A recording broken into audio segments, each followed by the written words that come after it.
लोगोफोर दिनैनि बे गोदान मोनसे शर्ट आपडेट भिडिअआवहाय नोंथांमोनखौ गासैखौबो बरायनो थालायबाय।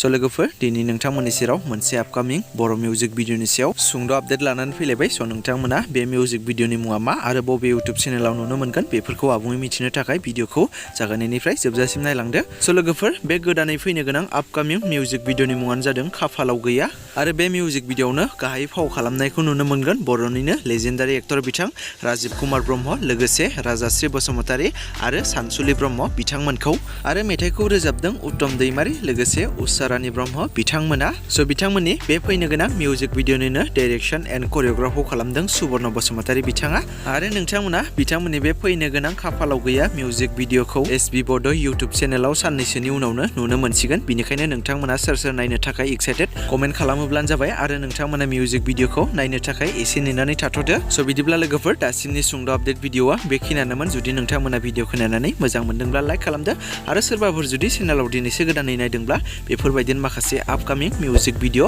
बा मुभिसफोरनि आपडेट्सफोरखौ मोननो थाखाय नोंथांमोना चेनेलखौ साबस्क्राइब खालामनानै खाथिनि बेल आइकनखौबो अल प्रेस खालामना लायोब्लानो जाबाय।